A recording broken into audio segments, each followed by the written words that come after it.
جو چیز آسمانوں میں ہے اور جو چیز زمین میں ہے سب اللہ کی تسبیح کرتی ہے، اسی کی سچی بادشاہی ہے اور اسی کی تعریف ہے، اور وہ ہر چیز پر قادر ہے۔ وہی تو ہے جس نے تم کو پیدا کیا، پھر کوئی تم میں کافر ہے اور کوئی مومن، اور جو کچھ تم کرتے ہو اللہ اس کو دیکھتا ہے۔ اسی نے آسمانوں اور زمین کو حکمت سے پیدا کیا، اور اسی نے تمہاری صورتیں بنائیں اور صورتیں بھی اچھی بنائیں، اور اسی کی طرف تمہیں لوٹ کر جانا ہے۔ جو کچھ آسمانوں اور زمین میں ہے وہ سب جانتا ہے، اور جو کچھ تم چھپا کر کرتے ہو اور جو کھلم کھلا کرتے ہو اس سے بھی آگاہ ہے، اور اللہ دلوں کے بھیدوں تک سے واقف ہے۔ کیا تم کو ان لوگوں کے حال کی خبر نہیں پہنچی جو پہلے کافر ہوئے تھے؟ تو انہوں نے اپنی کرتوت کی سزا کا مزہ چکھ لیا، اور ابھی دکھ دینے والا عذاب اور ہونا ہے۔ یہ اس لیے کہ ان کے پاس پیغمبر کھلی نشانیاں لے کر آتے تو وہ کہتے کہ کیا ایک آدمی ہمیں ہدایت کرے گا؟ تو انہوں نے ان کو نہ مانا اور منہ پھیر لیا، اور اللہ بھی بے نیاز ہو گیا، اور اللہ بے نیاز ہے، لائق حمد و ثنا ہے۔ جو لوگ کافر ہیں ان کا اعتقاد ہے کہ وہ دوبارہ ہرگز نہیں اٹھائے جائیں گے۔ کہہ دو کیوں نہیں؟ میرے پروردگار کی قسم تم ضرور اٹھائے جاؤ گے، پھر جو کام تم کرتے رہے ہو وہ تمہیں بتائے جائیں گے، اور یہ بات اللہ کو آسان ہے۔ تو اللہ پر اور اس کے رسول صلی اللہ علیہ وآلہ وسلم پر اور اس نور یعنی قرآن پر جو ہم نے نازل فرمایا ہے ایمان لاؤ، اور اللہ تمہارے سب اعمال سے خبردار ہے۔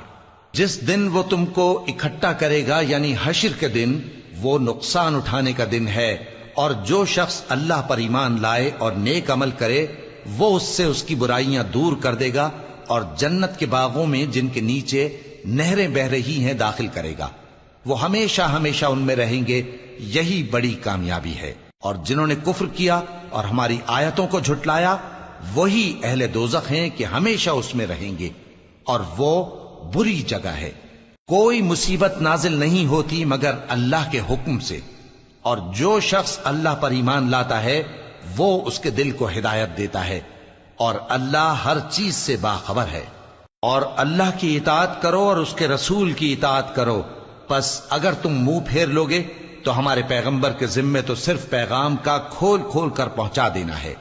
اللہ جو معبود برحق ہے اس کے سوا کوئی عبادت کے لائق نہیں، تو مومنوں کو چاہیے کہ اللہ ہی پر بھروسہ رکھیں۔ مومنوں، تمہاری بیویوں اور اولاد میں سے بعض تمہارے دشمن بھی ہیں، سو ان سے بچتے رہو، اور اگر معاف کر دو اور درگزر کرو اور بخش دو تو اللہ بھی بخشنے والا ہے، مہربان ہے۔ تمہارا مال اور تمہاری اولاد تو آزمائش ہے، اور اللہ کے ہاں بڑا اجر ہے، سو جہاں تک ہو سکے اللہ سے ڈرو اور اس کے احکام کو سنو، اور اس کے فرمانبردار رہو، اور اس کی راہ میں خرچ کرو، یہ تمہارے حق میں بہتر ہے۔ اور جو شخص طبیعت کے بخل سے بچایا گیا تو ایسے ہی لوگ راہ پانے والے ہیں۔ اگر تم اللہ کو نیک نیتی سے قرض دو گے تو وہ تم کو اس کا کئی گنا دے گا، اور تمہارے گناہ بھی معاف کر دے گا، اور اللہ قدر شناس ہے، بردبار ہے، پوشیدہ اور ظاہر کا جاننے والا ہے، غالب ہے، حکمت والا ہے۔